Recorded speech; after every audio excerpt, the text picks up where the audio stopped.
Supreme कोर्टात प्रलंबित असलेल्या बेळगाव जिल्ह्याशी संबंधित 350 प्रकरणांचा तडजोडीच्या माध्यमातून निपटारा करण्यासाठी 21 ते 23 ऑगस्ट दरम्यान जिल्ह्यातील विविध न्यायालयांमध्ये विशेष लोक अदालत आयोजित करण्यात येणार असल्याची माहिती जिल्हा विधी सेवा प्राधिकरणाचे अध्यक्ष तसेच प्रधान जिल्हा सत्र व न्यायाधीश मंजुनाथ नायक यांनी दिली।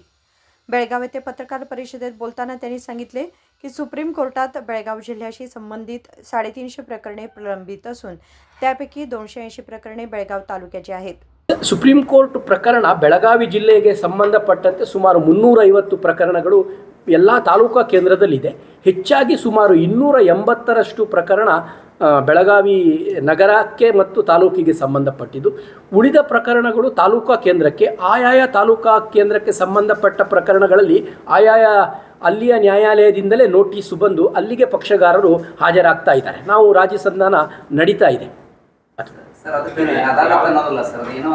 ಅದು ಸಮಾಧಾನ ಸಮಾರೋಹ ಅಂತ ಹೇಳ್ಕೊಂಡು ಸುಪ್ರೀಂ ಕೋರ್ಟ್ನವರು ಅದಕ್ಕೆ ಹೆಸರು ಕೊಟ್ಟಿದ್ದಾರೆ। ಅದೊಂದು ಅಭಿಯಾನ ಸಮಾಧಾನ ಸಮಾರೋಹ। ಅದರ ಕೊನೆಯು ಆಗಸ್ಟ್ 21, 22 ಮತ್ತು 23ನೇ ತಾರೀಕಿನಂದು ಸುಪ್ರೀಂ ಕೋರ್ಟ್ನಲ್ಲಿ ನಡೆಯುತ್ತೆ। ನಾವು ಇಲ್ಲಿ ರಾಜಿ ಮಾಡಿಕೊಂಡು ಅಲ್ಲಿಗೆ ಅದನ್ನು ರಿಪೋರ್ಟ್ ಮಾಡಿ ಕಳಿಸ್ತೇವೆ। ಇಲ್ಲಿಗ ಪ್ರತಿದಿನ ನಾವು ನೋಟಿಸ್ ಕೊಟ್ಟು ಕಳಿಸ್ತಾ ಇದ್ದೀವಿ। ನಮ್ಮದು ಪ್ರಯತ್ನ ಆಗ್ತಾ ಇದೆ। ಇಲ್ಲ, ಈಗ ಸದ್ಯಕ್ಕೆ ನಮಗೆ ಅವರು ತಾರೀಕು ಕೊಟ್ಟದ್ದು ಆಗಸ್ಟ್ 23ರವರೆಗೆ। ಅಲ್ಲಿವರೆಗೆ ನಾವು 21, 22, 23 ಅಲ್ಲಿಯವರೆಗೆ ಈ ಪ್ರಕರಣಗಳನ್ನು ಗುರುತಿಸಿ ರಾಜಿ ಮಾಡಲಿಕ್ಕೆ ಪ್ರಯತ್ನ ಮಾಡ್ತಾ ಇದ್ದೀವಿ ನಾವು। ಕಳೆದ ವರ್ಷ ಕೂಡ ಇಂಥದ್ದೇ ಒಂದು ನಡೆದಿದೆ ಸುಪ್ರೀಂ ಕೋರ್ಟ್। ಹೌದು, ಇಲ್ಲಿ ಡೈಲಿ ನಡೀತಾ ಇದೆ।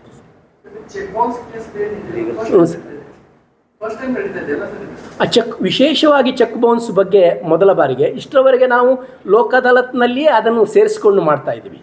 ಕಳೆದ ವರ್ಷ ಭೂಸ್ವಾಧೀನ ಪ್ರಕರಣಗಳಿಗೆ ಸಂಬಂಧಪಟ್ಟಂತೆ ಈ ರೀತಿ ವಿಶೇಷ ಲೋಕ ಅದಾಲತನ್ನು ಮಾಡಿದ್ವಿ। ಈ ವರ್ಷ ಕೂಡ ಜನವರಿಯಿಂದ ಏಪ್ರಿಲ್ ತಿಂಗಳವರೆಗೆ ಕೇವಲ ಭೂಸ್ವಾಧೀನ ಪ್ರಕರಣಗಳಿಗೆ, ಈ ಸಲ ಚೆಕ್ ಬೌನ್ಸ್ ಪ್ರಕರಣಗಳಿಗೆ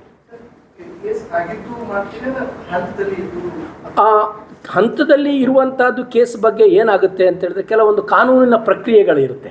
ನೋಟಿಸ್ ಕೊಡ್ತಾರೆ, ಯಾವಾಗ ಅಪರಾಧ ಯಾವಾಗ ಆಗುತ್ತೆ ಅಂತ ಹೇಳಿದರೆ ಚೆಕ್ ಬೌನ್ಸ್ ಕೇಸ್ಗಳಲ್ಲಿ ನೋಟಿಸ್ ಕೊಟ್ಟ ನಂತರವೂ ಕೂಡ ಅವರು ಹಣ ಕೊಟ್ಟಿಲ್ಲ ಅಂತಾದರೆ ಅಪರಾಧ ಆಗಿಬಿಡುತ್ತೆ। ಆ ನಂತರ ಒಂದು ಕೇಸ್ ಸಲ್ಲಿಸಲಿಕ್ಕೆ ಕಾನೂನಿಂದ ಅವಕಾಶ ಇದೆ। ಅಲ್ಲಿಯವರೆಗೆ ಅದು ಒಂದು ಚೆಕ್ ಬೌನ್ಸ್ ಕೇಸ್ ಅಂತ ಆಗಲ್ಲ, ಹಣಕಾಸು ವ್ಯವಹಾರ ಅಂತ ನಡೆಯುತ್ತೆ।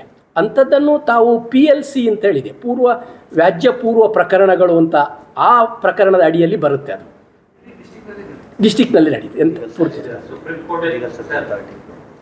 ನಮ್ಮ ಜಿಲ್ಲಾ ಕಾನೂನು ಸೇವೆಗಳ ಪ್ರಾಧಿಕಾರಕ್ಕೆ ಬಂದು ಅಂಥ ಪ್ರಕರಣಗಳನ್ನು ಇತ್ಯರ್ಥ ಮಾಡ್ಬೋದು ಸರ್।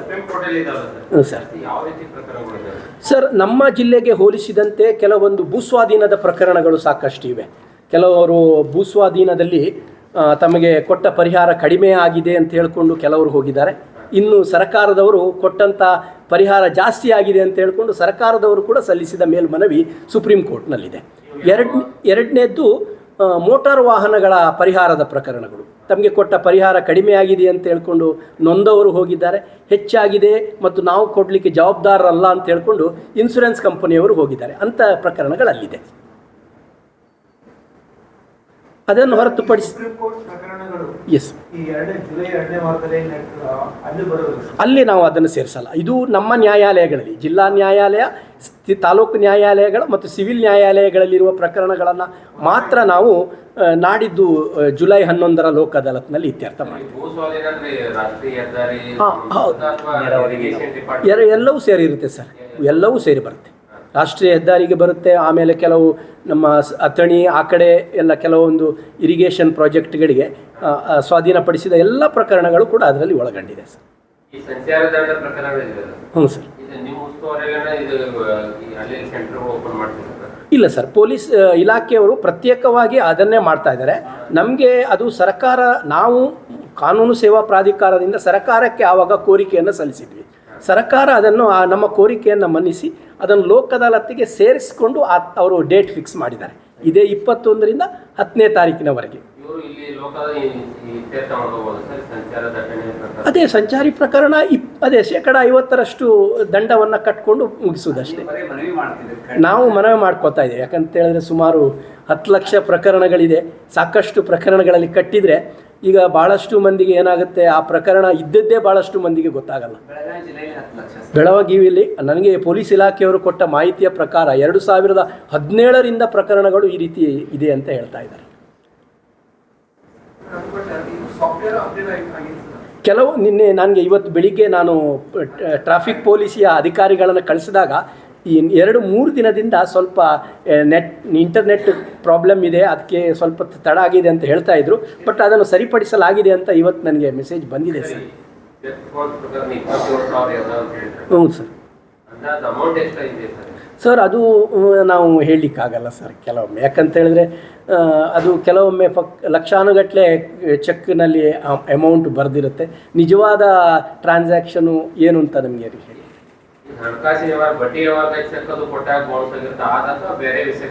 ಎಲ್ಲವೂ ಸಹ ಬಂದುಬಿಡುತ್ತೆ ಸರ್. ಬ್ಯಾಂಕಿನ ಸಾಲಕ್ಕಾಗಿ ಕೊಟ್ಟಂಥ ಚೆಕ್ಕು ಸಾಲ ಮರುಪಾವತಿ ಆಗಿರೋದಿಲ್ಲ, ಸೊಸೈಟಿಯವರಿಗೆ ಕೊಟ್ಟಂಥ ಚೆಕ್ಕು, ಅದೇ ರೀತಿ ಒಬ್ಬ ಮತ್ತು ಇಬ್ಬರು ವ್ಯಕ್ತಿಗಳ ನಡುವೆ ಒಂದಂಥ ಖಾಸಗಿ ವ್ಯವಹಾರದ ಚೆಕ್ ಎಲ್ಲವೂ ಸೇರಿದೆ सर.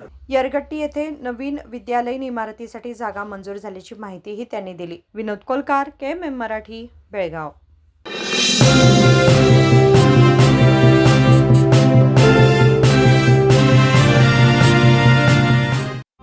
ಜಗಮಗ ಜಗಮಗ ಹೊಳೆಯುವ ಕಣ್ಣುಗಳು, ಹೃದಯದಿ ಹರುಷದ ಅಲೆಗಳು. ಬಂದಿದೆ ಶುಭಗಳಿಗೆ ಪ್ರೀತಿಯ ಗಳಿಗೆ, ರೇಷ್ಮೆಯಲ್ಲಿ ಸುತ್ತಿದ ಸ್ವರ್ಣಗಳಿಗೆ. BS Channabasappa and Sons, The Textile Mall, Tilakwadi, Belagavi.